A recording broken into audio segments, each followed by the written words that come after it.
कर्मों का फल। बहुत समय पहले की बात है।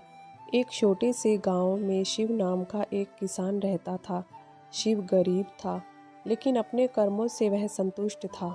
वह प्रतिदिन अपने खेत में मेहनत करता और जो कुछ भी उपजता उसे लेकर बाजार में बेचने चला जाता।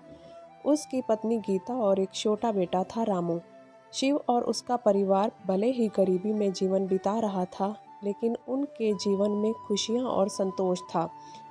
शिव के खेत के बगल में ही एक और बड़ा खेत था जो एक धनी जमींदार का था। उस जमींदार का नाम रघुवीर सिंह था। रघुवीर सिंह बहुत अमीर था, लेकिन उसके अंदर घमंड और कुर्ता कूट कूट कर भरी हुई थी। वह हमेशा अपने धन के बल पर दूसरों को नीचा दिखाने की कोशिश करता। गांव के लोग उससे डरते थे, क्योंकि वह अपनी शक्ति का दुरुपयोग कर उन्हें परेशान करता रहता था। शिव ने हमेशा अपने कर्मों को महत्व दिया और कभी किसी से कोई ईर्ष्या नहीं की। वह अपने काम में व्यस्त रहता और हर किसी की मदद के लिए हमेशा तैयार रहता। लेकिन रघुवीर सिंह की नज़रें हमेशा शिव के खेत पर लगी रहती थी। शिव का खेत भले ही छोटा था, लेकिन उसमें उगने वाली फसलें बहुत अच्छी होती थी। रघुवीर सिंह को शिव की ये समृद्धि नहीं भाती थी। उसने कई बार शिव को धमकाया और उससे उसका खेत खरीदने की कोशिश की, लेकिन शिव ने साफ मना कर दिया।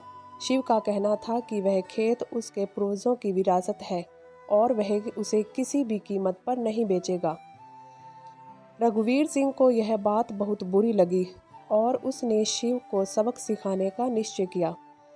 उसने अपने आदमियों को भेजकर शिव के खेत में जानबूझकर जानवर छोड़ दिए, जिससे उसकी फसल बर्बाद हो जाए।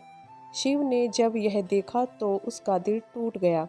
उसने साल भर की मेहनत से जो फसल उगाई थी वह एक ही रात में बर्बाद हो गई। उसकी आंखों में आंसू आ गए, लेकिन उसने रघुवीर सिंह का विरोध नहीं किया। वह समझ गया था कि यह रघुवीर सिंह का ही काम है। शिव ने भगवान से प्रार्थना की और कहा, हे भगवान, मैंने किसी का बुरा नहीं किया। मैं हमेशा ईमानदारी से अपना काम करता रहता हूँ। आपसे बस यही प्रार्थना है कि मुझे इस संकट से उबारें। शिव के धैर्य और विश्वास से उसे हारने नहीं दिया। उसने अगले साल फिर से अपने खेत में मेहनत की, लेकिन इस बार फसल बहुत कम हुई।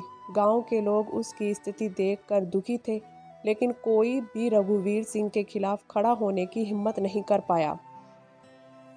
इधर रघुवीर सिंह को अपने किए पर कोई पछतावा नहीं था।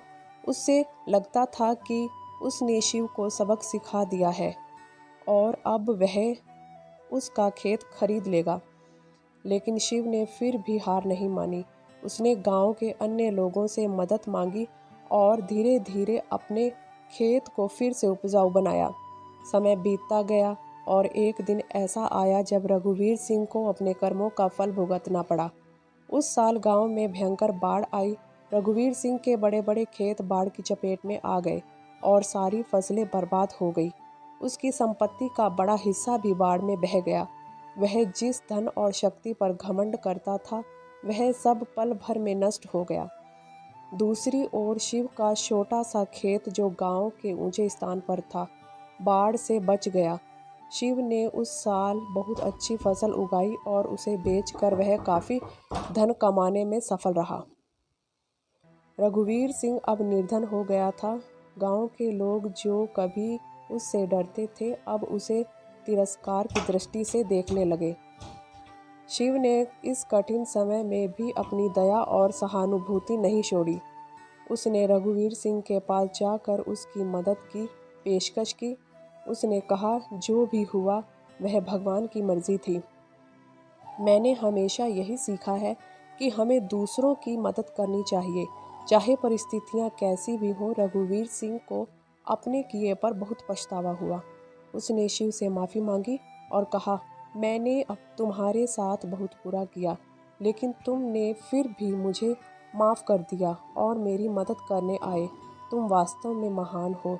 अब मुझे समझ में आ गया है कि कर्मों का फल आखिरकार हर किसी को भुगतना पड़ता है। शिव ने रघुवीर को सांत्वना दी और कहा, हमें अपने कर्मों पर ध्यान देना चाहिए, क्योंकि वही हमारे भविष्य का निर्माण करते हैं।